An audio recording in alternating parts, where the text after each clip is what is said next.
Bienvenue sur Africa 24. Au sommaire de ce non-stop info, la sécurité aura sa place lors des débats du 23e sommet de l'Union africaine dont les travaux ont débuté à Malabo en Guinée équatoriale. La violence dans certaines zones du continent freine en effet son développement. La Somalie vers le retour à l'ordre constitutionnel. Le pays a en effet franchi une nouvelle étape en ce sens. Un accord a été négocié entre le gouvernement et l'administration intérimaire de Juba. Les deux parties se sont entendues sur les modalités d'administration et de gouvernance de 3 régions du pays. L'agriculture, secteur essentiel au développement du continent qui peine pourtant à jouer son rôle. C'est pour cela qu'aujourd'hui l'agriculture doit prendre un nouveau tournant, celui de la modernisation et de la mécanisation de ses pratiques. Extrémisme, terrorisme, banditisme, piraterie maritime, autant de fléaux qui freinent inévitablement le développement du continent et qui seront d'ailleurs au cœur des débats du 23e sommet de l'Union africaine. Les États sont en effet déterminés à mettre un terme à ces violences. Pour y parvenir, la compréhension de leur origine est déterminante. C'est ce que nous explique Ibra Khadindiaï. La croissance de l'Afrique continue d'être freinée par de nombreuses situations de crise et de conflits. Ces foyers d'insécurité sont nombreux aujourd'hui, du terrorisme avec Boko Haram au Nigeria à la piraterie en passant par la situation en Centrafrique. Une insécurité que les pays ont du mal à juguler en dépit d'une réelle volonté politique. L'autre priorité demeure un diagnostic exhaustif des nombreuses sources de cette insécurité. Il faut bien comprendre une chose, c'est que la violence, elle n'est pas justifiable, elle n'est pas excusable et il faut la combattre.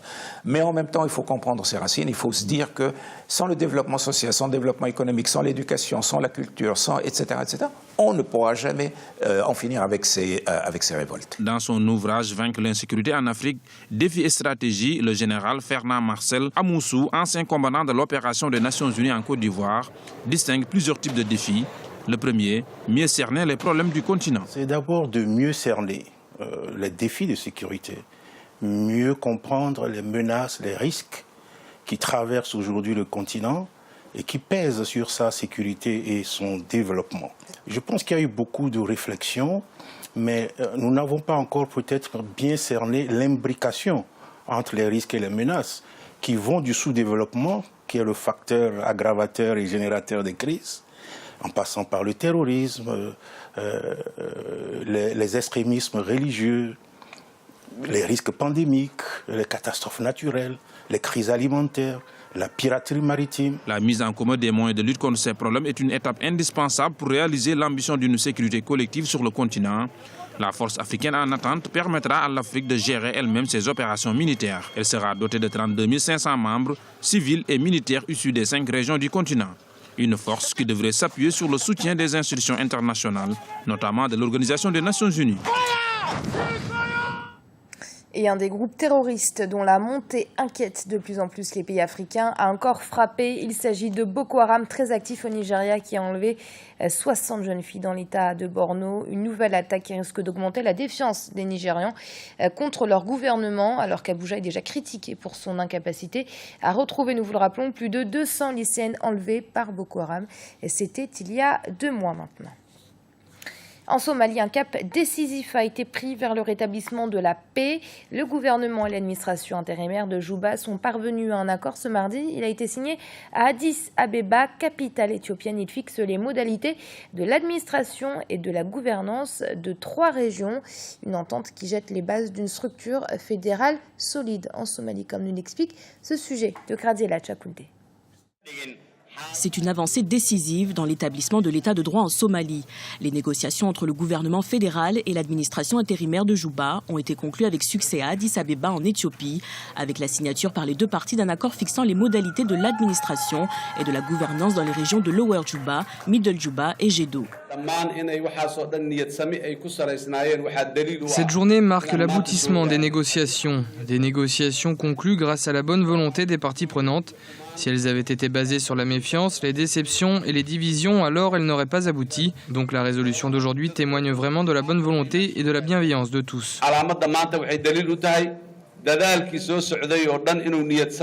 La ratification de cet accord s'est faite en présence de représentants des voisins de la Somalie, de l'autorité intergouvernementale pour le développement et de la communauté internationale. Tous saluent un consensus historique qui devrait permettre de jeter les bases d'une structure fédérale solide en Somalie. Cet accord est très important pour l'Union africaine, mais aussi pour l'AMISOM qui sont sur le terrain en Somalie et qui, dans le cadre de leur mandat, essaient de fournir aux belligérants somaliens un environnement propice aux négociations. Les efforts visant à établir un État fédéral dans le sud-ouest de la Somalie piétinaient depuis le début de l'année 2014. Cet accord devrait permettre de parachever le processus. Et conformément au pacte de Somalie, le gouvernement fédéral sera chargé d'initier le dialogue avec les administrations régionales, de faciliter les efforts de réconciliation entre les factions belligérantes et de soutenir la création d'États fédéraux efficaces. L'administration intérimaire doit être établie dans les 30 jours et les partis ont convenu de respecter l'accord Addis Abeba qui a créé l'administration intérimaire de Juba en août 2013. En Afrique du Sud, signature imminente de la fin de la grève dans le Platine. Un compromis salarial a en effet été accepté par les mineurs sud-africains en grève depuis 5 mois maintenant. L'accord doit être signé ce mercredi à Johannesburg. À noter que ce mouvement social le plus long de l'histoire du pays a fortement impacté l'économie nationale. La fin de la grève ne devrait d'ailleurs pas permettre un retour de l'activité à la normale. Et dans le reste de l'actualité, tenue prochaine d'une réunion des pays voisins de la Libye, c'est ce qu'a annoncé le président tchadien Idriss Déby Itno à l'occasion de la visite du président tunisien Mounsef Marzouki au Tchad. Et préoccupé par la situation en Libye, les pays frontaliers souhaitent en effet trouver une issue à cette crise politique, sécuritaire et économique pour aider les Libyens, bien évidemment, mais aussi pour éviter que ce conflit ne s'exporte aux portes de leur pays. Malgré ses nombreuses terres arables, l'agriculture africaine souffre de plusieurs maux. Elle reste encore tributaire des conditions climatiques et peine à se moderniser. Pour retrouver ses lettres de noblesse et jouer un rôle primordial dans le développement du continent, l'agriculture doit aujourd'hui subir de nombreuses transformations. Parmi elles, la mutation de l'agriculture familiale vers une activité industrielle. Ibra Khadindiaï. Toute révolution industrielle passe d'abord par une révolution agricole. Pendant longtemps, la mécanisation a été le parent pauvre des politiques agricoles en Afrique, mais les différentes crises alimentaires qui ont secoué le continent ont posé de manière accrue la nécessité pour l'Afrique de moderniser son agriculture. L'agriculture est la base et la force de la prospérité d'un pays. Ce n'est pas moi qui le dis, c'est Napoléon Ier qui l'avait dit.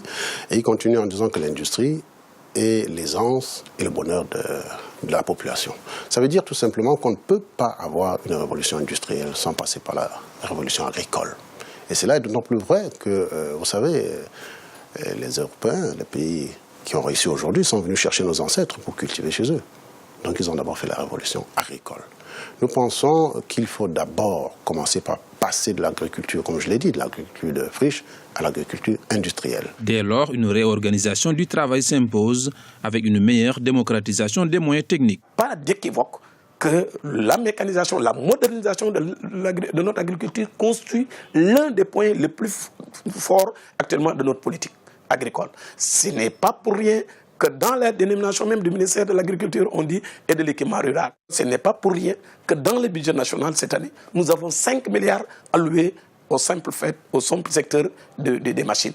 Le Sénégal n'est pas le seul pays à faire de la mécanisation de son agriculture une priorité. En Guinée, par exemple, l'année dernière, 150 tracteurs, des moissonneuses-batteuses motorisées et des décortiqueurs ont été injectés dans la production agricole. Il ne s'agit pas, en tout cas, de mécaniser une seule opération. La mécanisation, ce n'est pas la tractorisation.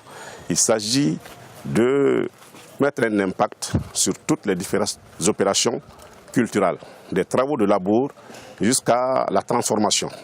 Voici pourquoi, dans le cadre de l'appui au monde rural, en vue de réduire non seulement la pénibilité du travail et le temps de travail, ces différents types d'équipements ont été injectés dans la production à travers les différentes campagnes agricoles. On le voit au Sénégal, en Guinée, partout en Afrique subsaharienne, la mécanisation est devenue le maître mot des politiques agricoles. Mais pour plus d'efficience, des politiques de vulgarisation de la mécanisation, il est aujourd'hui primordial d'associer le secteur privé et d'autres partenaires. La conjugaison des efforts de l'ensemble des acteurs est en effet une condition sine qua non pour faire de l'Afrique le grenier du monde. Un défi certes difficile, mais pas impossible. Et puis du sport avec la Coupe du Monde qui se poursuit et un nouvel espoir de voir l'Afrique en 8e de finale qui s'évapore. Un penalty en faveur des Grecs dans les arrêts de jeu du match de ce mardi élimine les Ivoiriens de la compétition. Score final 2-1. Les éléphants sont inconsolables. Eux qui étaient si près d'accéder aux huitièmes de finale ont été éliminés pour la 3e fois consécutive. Et pour les matchs de ce jour dans le groupe F, un autre pays africain joue sa place pour les huitièmes de finale. Il s'agit du Nigeria qui affronte la Colombie. Toujours dans le groupe F, l'Iran affronte la Bosnie. Dans le groupe E, le Honduras fera face à la Suisse et l'Équateur affrontera la France. Et c'est la fin de ce journal. Il a été réalisé par l'ensemble de la rédaction. Restez sur Africa 24. L'info continue.